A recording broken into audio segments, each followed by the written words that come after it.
think we'd corresponded and had some engagements, but I was delighted to know about you. Do you remember when that was?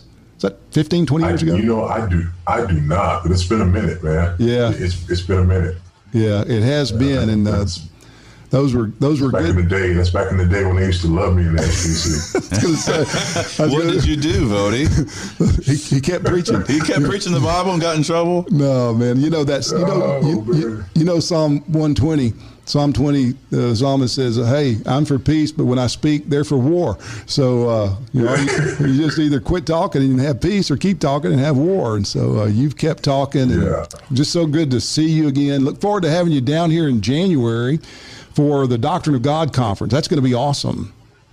Oh, I can't wait, man. I'm excited about that. Yeah. And then you're doing some other things, too. You just have completed a book manuscript that's going to be coming out in the spring of 2021, and we want to talk a little bit about that, and then also just talk about the theme of that book. So tell us a little bit about it. Well, the working title of it is Fault Lines, and it's sort of a play on the idea of a fault where an earthquake takes place, and the subtitle is about the coming catastrophe in evangelicalism, social justice movement, and evangelicalism's coming catastrophe. And I truly believe that we're seeing a shift now, that there is a fault, and it has shifted, and the ground is moving, and there is separation taking place. And I don't think that we've seen the worst of it.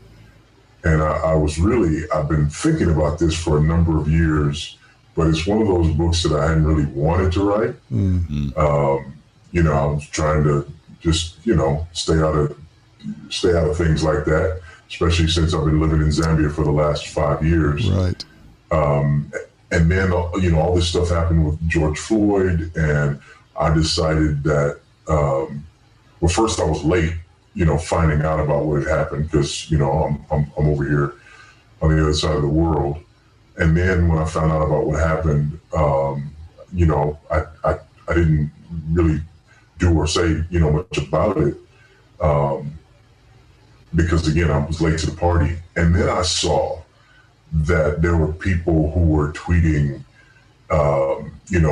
we're watching your Twitter accounts, and and basically demanding outrage. Mm-hmm.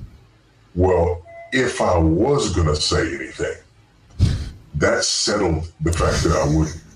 When people started demanding outrage, as though, especially from those of us who signed the Dallas Statement, as though there's anything in the Dallas Statement that would indicate that we would not be shocked and appalled by the taking of the life of a human being. I mean, it was absolutely ridiculous, and I don't do like bullying, and so I just said, what, that pretty much settles it. I'm not gonna get into this. And then there's a friend of mine who always says to me, God loves you, but I have a wonderful plan for your life. Who's his name? He decided to post some videos from a conference that I had done with him at this little thing called the Founders Conference.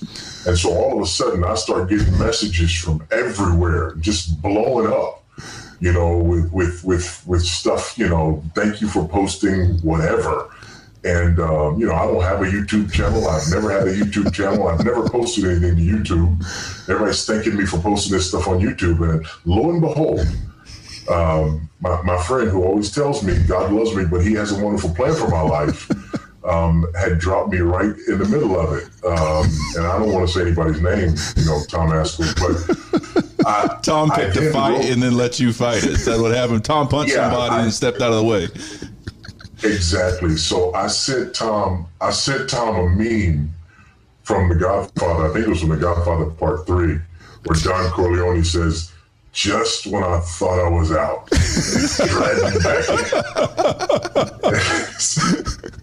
Oh yeah. Well, so that really sort of settled it, and I felt like it was time. It was time to do this. And the other thing that really pushed me over the edge was, again, I've been living in Zambia for the last 5 years. And you got to understand, you know, here in Zambia, the police don't protect and serve. If somebody was to break into my house right now, I couldn't call the police. If I did call them, they wouldn't come. If something happened and I needed the police, I would have to go get the police, pay them a bribe, and bring them so that they could do whatever they were going to do. The police here set up checkpoints at the end and the beginning of the month in order to stop cars, to, you know, check people's tags. And if your tags are out of date, they pull you over to the side of the road where you pay your fine in cash. So, you know, another thing that's happened here is, I remember the first time we saw somebody being beaten by the police. We were in a grocery store, and there's a bunch of cops who got this guy, and they're just carrying him on their shoulders while others are beating him. And he's just moaning and wailing, and nobody's doing anything. And I'm like, what's going on? And the person in front of me in line just turns around and goes, he's a thief.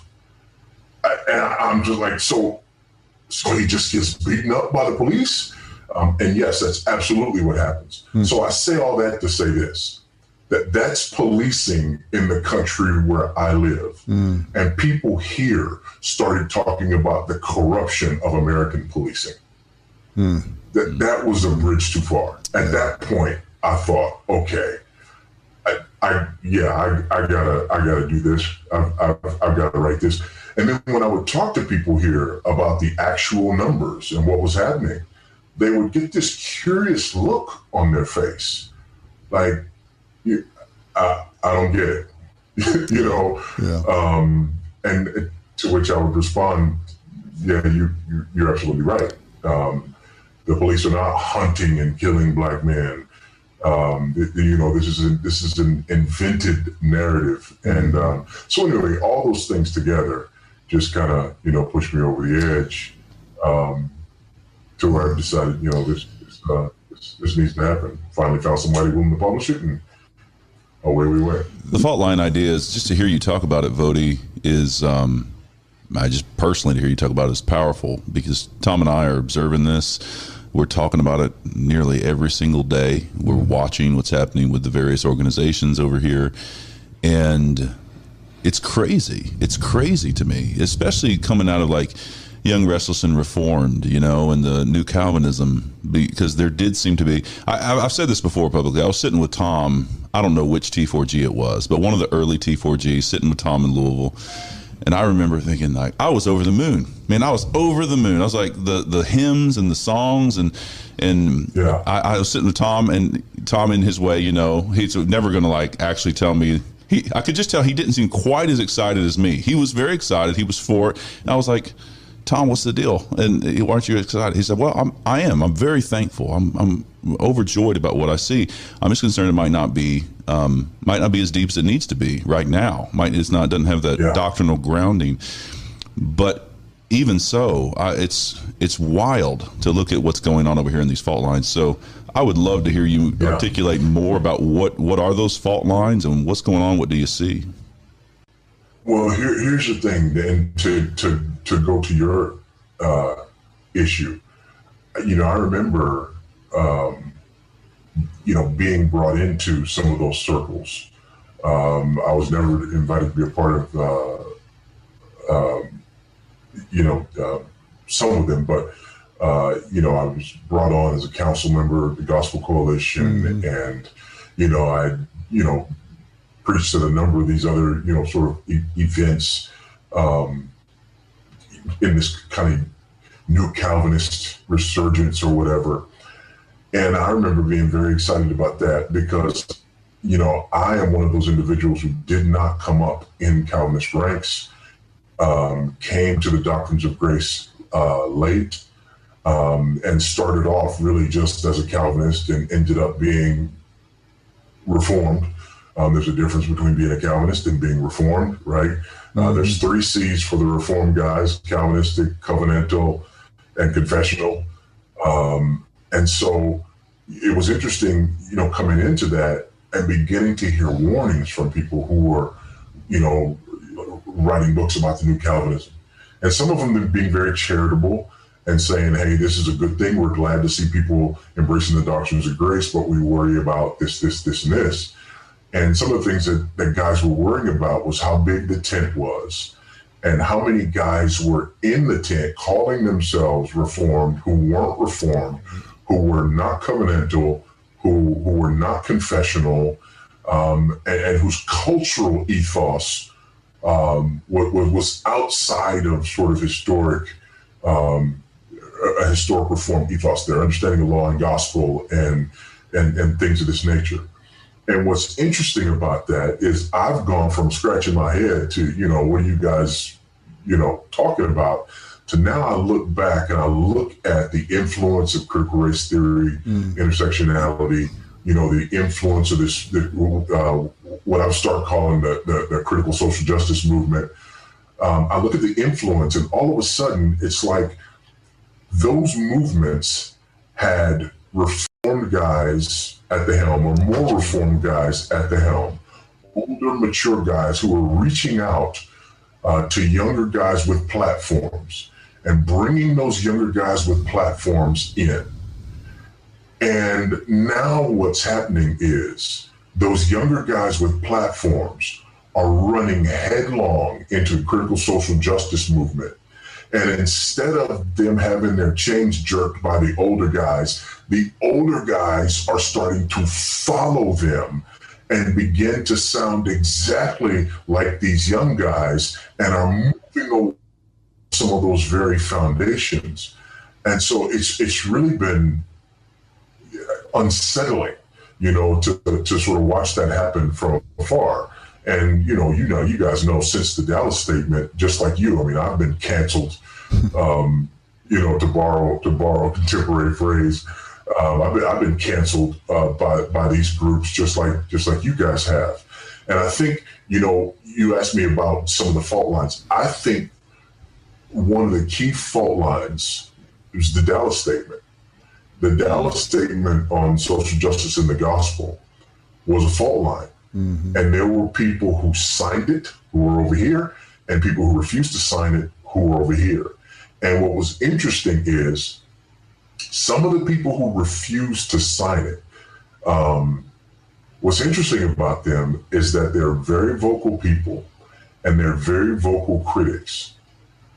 They didn't sign it, but they also did not give, not just didn't they give a substantive critique, they didn't give any critique to the statement. So there was nothing wrong with the statement that they were willing to critique, but they weren't willing to sign it. And why? Well, they haven't said, but for many of them, I believe it's because young guys and black guys and brown guys who they had embraced have run headlong into critical social justice. And a lot of these guys did not sign the statement because it would have meant repudiating some of the young guys they embraced and mentored. Yeah, I think you're right, Voddie. And I remember having a conversation like that with one of these older guys, and he said that the statement, he was disappointed in it because this is almost a quote, it shut down some productive conversations on race that were taking place. Yep. And, I look at it, those conversations weren't productive, number one. No. And if we can't agree on some fundamentals that the Dallas statement lays out to have a conversation, then I'm wondering what we're talking about. Right. Because, there's not anything wild in that statement. At the end of By What Standard, you remember there's that scene in there with you and me talking at a church you helped found in Houston, Texas, and it was late, actually, man. I don't know. It was probably 2 a.m. when we were talking.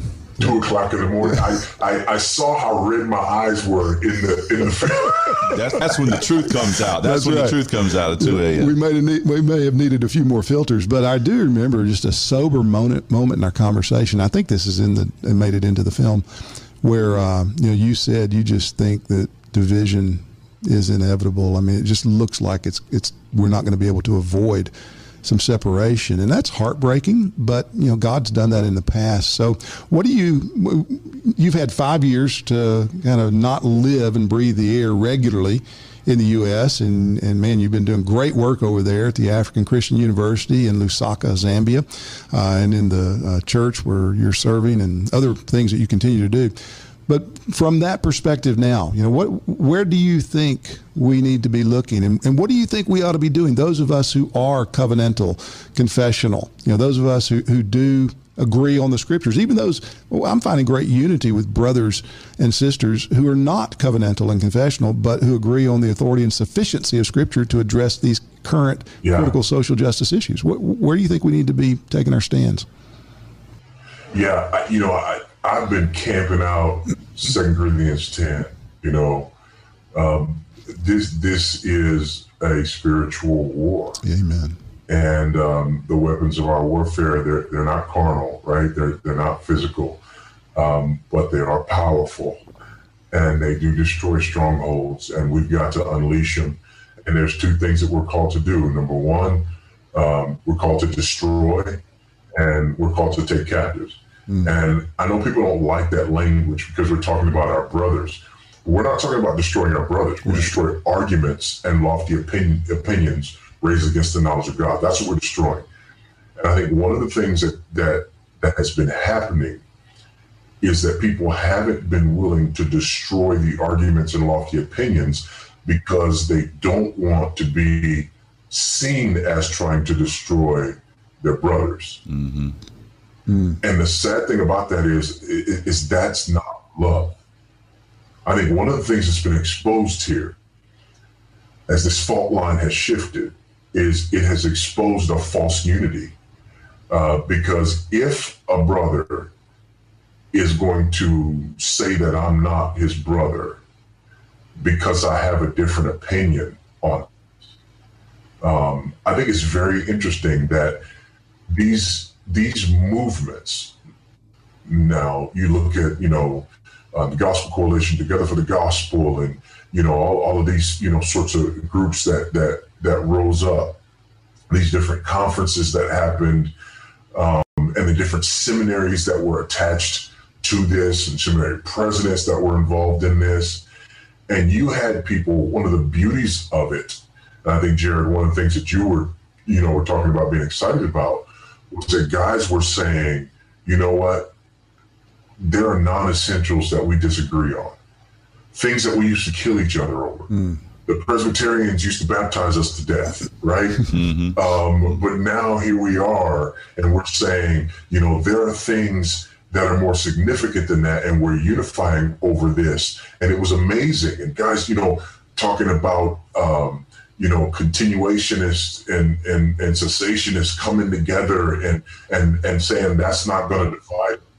But now we're dividing on this issue of a critical race theory, intersectionality, critical social justice view of race.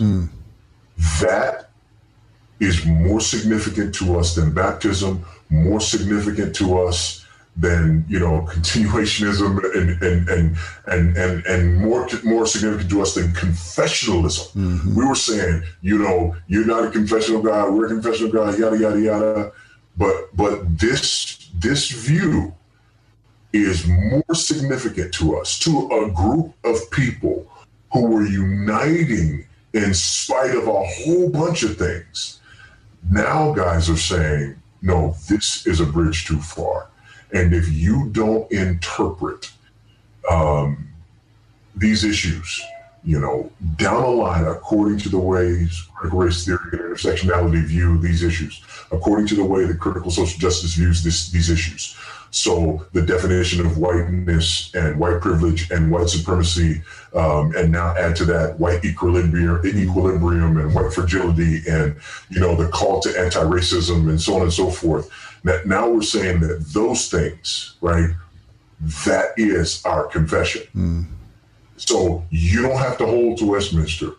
You don't have to hold to 1689, but you do have to hold to D'Angelo and Katie. Wow. Man, that is a profound way to put it, and that's exactly what's happening. I mean, that's a great way to think about it, because you find people now who do disagree on things that 10 years ago we were trying to rally around, but they agree on this social justice approach that's current, and they're the allies. And the ones of us who disagree but who agree with them confessionally, we're the opponents. And, Voddie, Tom and I we've been thinking about what. And the other thing too. No, go ahead. Well, you go ahead. I'll follow up. No, Jerry, go ahead. Okay, well, because it just makes me so sad, man. And I know we're all sad about it, and because it's funny. We went through a lot with By What Standard, obviously, and man, we just said I love everybody. I just have this. I'm not mad at my brothers. I'm not bitter toward anybody. I love them, and it's sad to see this. And I'm wanting to say, how can we? What are those fault lines so that we can help as many people not be taken captive by hollow and deceptive philosophy? And you mentioned one, which I would just underscore, is this sense of if you're stop with the 11th commandment, like stop with it. If you love your brother, you've got to say, and this is actually doctrine of God thing, because man, if I see Voddie sin, I love Voddie. I do care what Voddie thinks about me. I don't want, but that can't dominate our relationship. I got to go to Voddie, and then, well, what if Voddie doesn't repent and thinks you're wrong and doesn't like you? It's like, well, there's a God in heaven, and this is my brother. And but Jared, I think we got to back that up, though. We got to back that up and even say, if Voddie sins, we've got to make sure we're defining sin, not according to Robin DiAngelo and Ibram X. Kendi and, we got a Kimberly Crenshaw and so on. So we got to make sure that we're defining it according to the law of God. And so, and I know you guys have done a lot of this talking about, law and gospel. But we've got to make sure that we're defining these things according to the law of God. And so when we're defining sin, by the way, this is one of the huge problems with the critical social justice movement, because there is a new original sin. And that new original sin is the sin of racism, and all white people are guilty of it. They're complicit in it by virtue of their whiteness. And that's just wrong. That's just not biblical. This idea that, I've talked about this idea of ethnic Gnosticism, and I unfold it, a little more in the book. But this idea that somehow, and by the way, the concept of ethnic Gnosticism is rooted in critical theory. They don't call it ethnic Gnosticism, but this idea that the world is divided into oppressors and oppressed, and the oppressed, by virtue of their oppression, have access to knowledge that the oppressors don't, because they're oppressors. They're inherently blind. And so that's why we talk about listening to our brothers and sisters of color. That's why we're talking about listening to Black voices, and again, so why, and then guys will fall into the trap, and they'll say, well, what about a voice like Voddie's voice? No. My voice is not a Black voice, because according to critical race theory and critical social justice, the Black voice is the voice of the oppressed. If the person is not accepting the role of the oppressed and speaking from the perspective of oppression, then their voice is not authentically a Black voice. Right. So even that statement itself is a nod to critical theory. So when we start talking about, Black voices versus Black bodies, right? Again, this is absolutely a nod to critical race theory. When the Attorney General of Kentucky, comes out and offers his findings, and you have people saying, that he's given one of the founders of BLM says he gave a Bull Connor speech in 2020. A former sergeant in the LAPD says he might be skin folk, but he's not kinfolk. In other words, he's a Black body, but he's not a Black voice. And so, again, this is all rooted and grounded in critical theory. So we have to be aware of where this stuff is coming from. And so there's two things there. Number one, destroy. Arguments and lofty opinions. So we need to identify the arguments and lofty opinions that are raised up against the knowledge of God, and they need to be destroyed for the sake of our brothers. And we need to be, open, honest, loving with our brothers, but fierce in the way that we fight and go to war with these ideologies. Okay, and then the second part of it is taking every thought captive. So we've got to recognize that one of the reasons that this is attractive is because our Christian brothers are not racist, right? Our Christian brothers love the brethren. I brought this. I told you I had a prop here. You guys can see this case, and inside this case, this is a SBC, symbol up here. Inside this case, there's this really nice fountain pen and this really nice, ink there, and has my name on it here. It's from 2001 when I was appointed chair of the Tellers Committee at the SBC. Now, I didn't get to go because of the flooding that year. I was in Houston trying to get to New Orleans, and it was flooding, and so I didn't get to go, although I was appointed chair. Why was I appointed chair of the Tellers Committee? When they appointed me chair of the Tellers Committee, I had to ask, what's the Tellers Committee? I'm not a political bone in my body, but let me back up a little bit. About a year or so before that, I had been in a meeting in the home of Paige Patterson. It was me, Derry Hodge, another, two black doctoral students at Southeastern Seminary, and Patterson had given me permission. He's president of Southeastern. He had given me permission outside of the system. I was doing a D-Man, and my plan was to do a D-Man and then do a PhD. He gave me permission because I had this wild idea of going to Oxford and doing my DPhil at Oxford. He gave me written permission as the president to do my last year of the D-Man as the first year of the DPhil at Oxford, and to count that toward the completion of the one degree and the start of the other, because God loved me, but Paige had a wonderful plan for my life. Paige wanted to see me be the president of one of our seminaries, or the first black president of the Southern Baptist Convention. And Paige was not about tokenism. And he sat us down and he said, it's important that you guys are doing this work because we love the brethren, and we've always tried, to embrace brothers of other ethnicities and see them rise up through the ranks. But guys, go off here, they go off there, they don't have our, share our theology or whatever. So just like it had happened throughout my entire theological career, I had white brothers reaching out to me, not giving me anything other than encouragement to stay the course because they wanted to see me succeed. And so that's what was happening. And Jared, you kind of joked earlier, about what happened to me. I'll tell you what happened to me.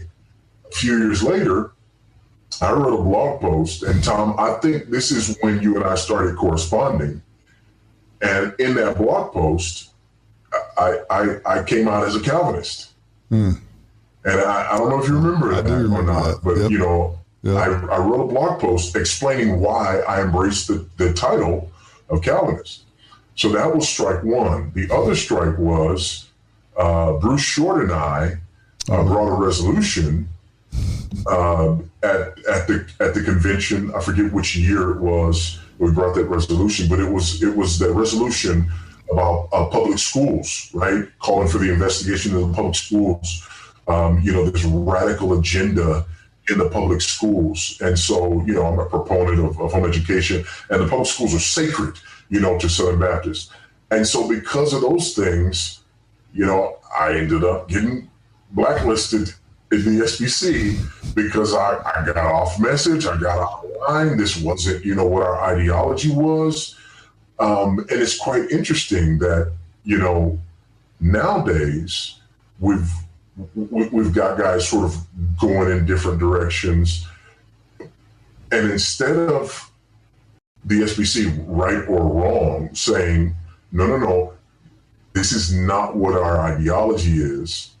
They're sort of caving and letting things like Resolution 9 happen. Yeah. So I just think it's really interesting to watch, the way things have unfolded. I say all that to say this. One of the ironies is that people not only say that I'm not a black voice, but they try to explain why I'm not a black voice by saying that I'm trying to curry favor with white people, so that I can have elevated positions with white people. So let me see. I opened my mouth in the SBC where they wanted me to be the first black president of one of our seminaries, or the first black president of the SBC. So I opened my mouth and that was gone. Now recently I've opened my mouth and all of these other organizations that I used to be a part of now won't touch me with a 10-foot pole. But the answer people have is that I'm doing this in order to curry favor with white people.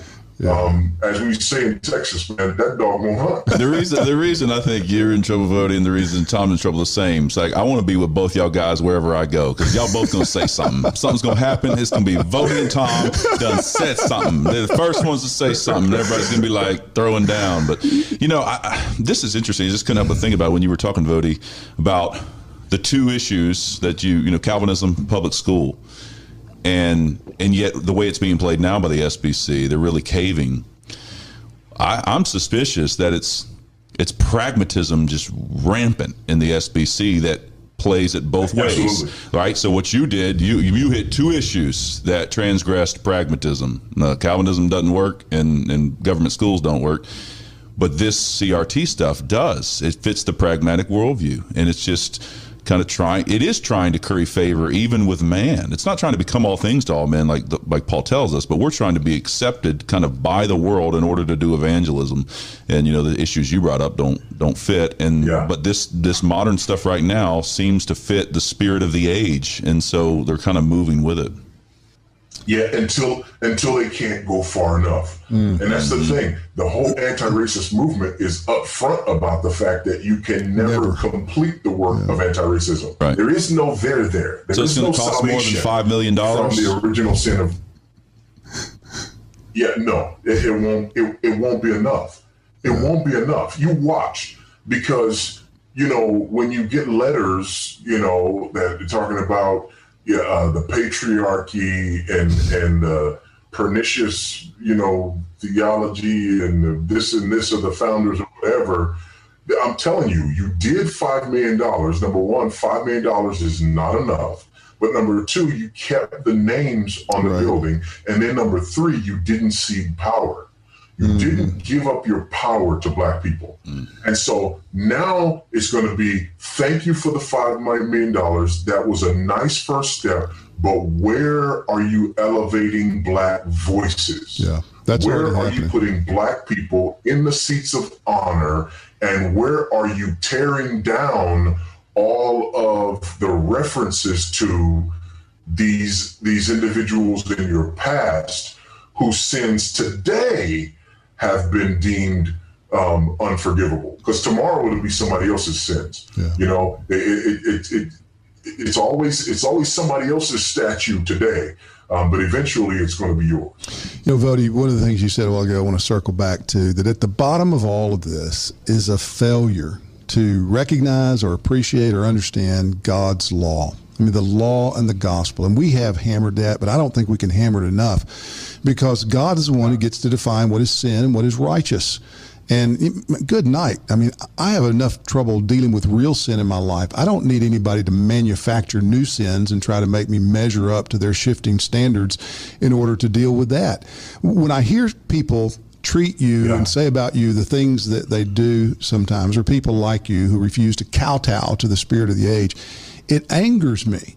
I mean, it angers me, because they are taking what they assume to be and what they propose to others is high moral ground, and they're trying to point out how you don't measure up to their high standard of righteousness, and their standard is wrong. Their standard is godless, and they are sinning while claiming that they're being morally superior.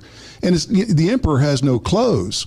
And we have to be willing to say that. And I mean, one of the things I just appreciate you, man. I mean, I watched you on that A Time to Speak panel, you know, with Ed Stetzer and Thabiti Anyabwile. I think it's 2015, wasn't it, when you were in Memphis for that? Matt Chandler and yeah, those guys. Yeah. And you know, every one of them turned on you. Every one of them, and you refused to give 1 inch, and they were taking shots, cheap shots sometimes, and they weren't listening to you. They're twisting your words, and there's nothing they could do to get you to back down from just standing firmly on the law and the gospel.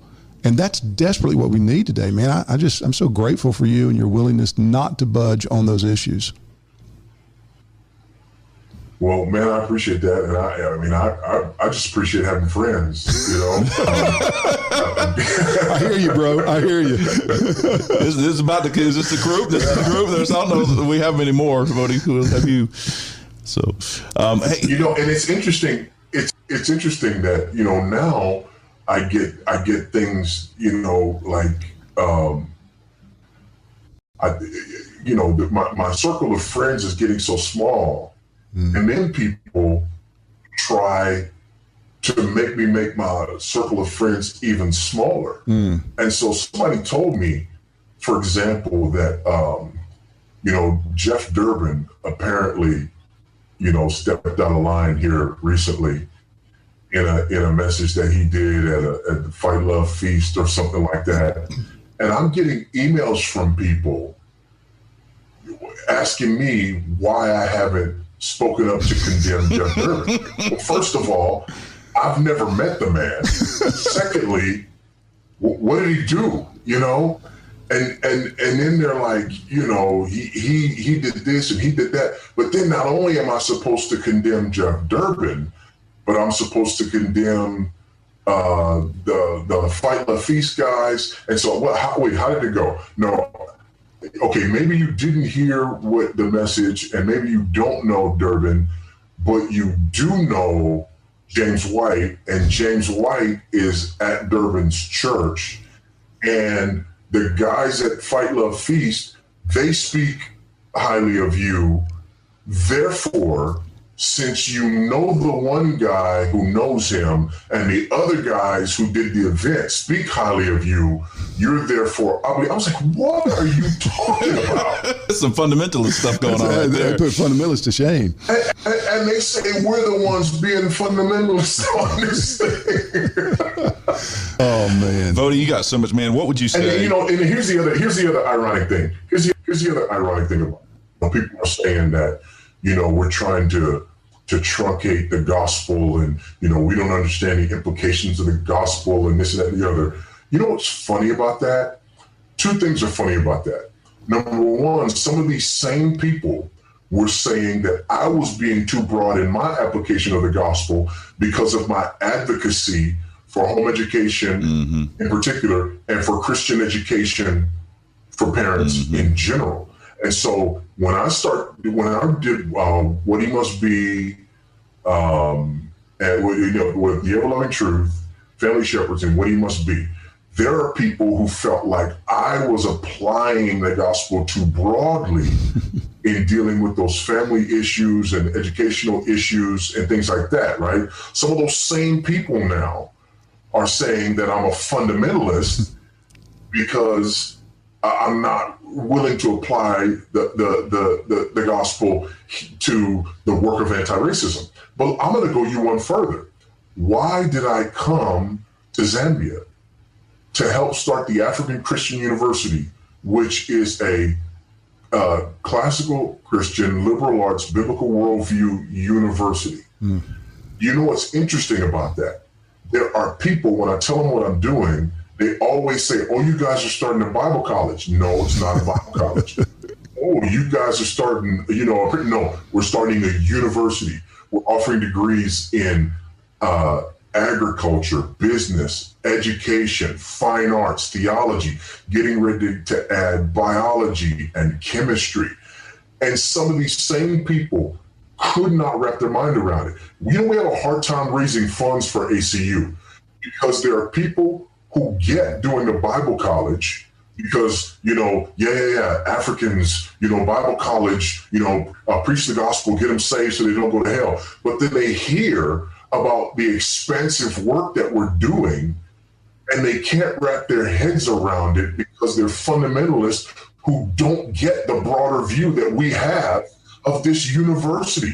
And now people turn around and say that I'm being a fundamentalist because I'm not embracing the twisted view of anti-racism as being part of the gospel. Not because I think racism is okay, but because anti-racism is part of a worldview that is counter to the gospel. Mm-hmm. So don't sit there and try to tell me that, I'm not willing to expand my understanding of the implications of the gospel broadly enough. Yeah. If you get rid of God's word and God's law as the standard, then any old standard will do, and they can measure you by it and beat you up all day. That's exactly what's happening. That's right. Yeah, I think that's interesting the way that's shaken down, Voddie, and we've sensed the same thing. Like, in some ways, as I watched YRR kind of go south, Chris Tomlin got out of the city, went out and sang, but then they kind of got put in the pocket of the city. They didn't have their Bibles with them.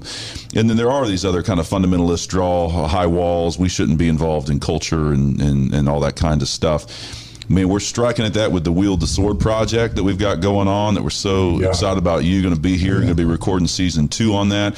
And I think there's doctrine under that, and important doctrines about the nature of the kingdom of Christ and its relationship to the world, in the sense that it is coming on earth as it is in heaven. And there's the relationship of the physical and the spiritual and the very nature of reality itself. I think all of that's going on, and I hope a recovery of those doctrines, as you said, destroying certain arguments, and then teaching clearly so that some of our brothers can get right on this, because I do think there's a good impulse, but there's been not a deep enough doctrinal grounding. I do have another question for you. I don't know, we're kind of running, but just one more, or one go at it with 2 different questions, Voddie.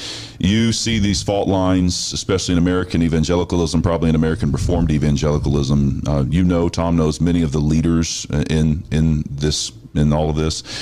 What is your message to them, given the fact of these fault lines and some that have been unwilling to speak, or just how would you direct to the leaders? What would be your word to them that you would see good things to come? And then secondly, what would be your word to just pastors throughout our community?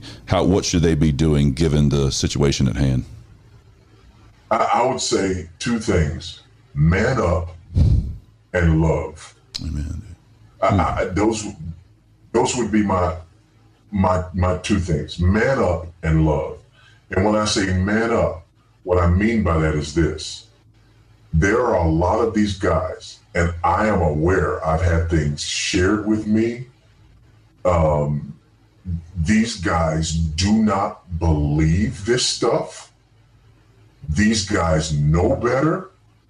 But what they're doing right now is they're saying, for example, they're saying things like, we know that, the police are not really hunting down and killing black men, but our black brothers and sisters really feel this deeply, so on and so forth. And so, number one, man up, say that, speak that truth, because guys are saying it behind closed doors, but they're not saying it publicly, right? Publicly, they're out there parroting the whole, Black Lives Matter thing and so on and so forth. But privately, these guys know better, but they're not willing to say it. And the second one, man up, and the second one is love, right? Because love me enough that if I'm being unreasonable about something, that you'll tell me I'm being unreasonable. Love me enough to say to me, brother, I understand that you're hurting, and I appreciate that you're hurting, but let's back up here a little bit. And rather than just jumping all in and turning your hurt into whatever I feel is factual, let's separate what you're feeling from what is factual. That's what love does, right? Amen. Love doesn't just say, my brother's hurting, and so he's running away from the facts. So we're just going to pat him on the head, and not say anything about the facts, because that's how we're going to prove that we love. No, that's not proving that you love him. That's proving that you don't respect him. That's the soft bigotry of low expectations. Amen, brother. Amen. Man, I thank God for you, Voddie. I do so much, man. And it's been great to have this conversation. And we are excited about the book. I'm really excited about you being here in January, just getting to see you again, and then having you do Wield the Sword. We're going to have a great time with this Doctrine of God conference. It's crazy. This thing's taken off, man. I think we're already at 700, 650, 700. It's spiking and has been. So we're going to have a really good time at that conference.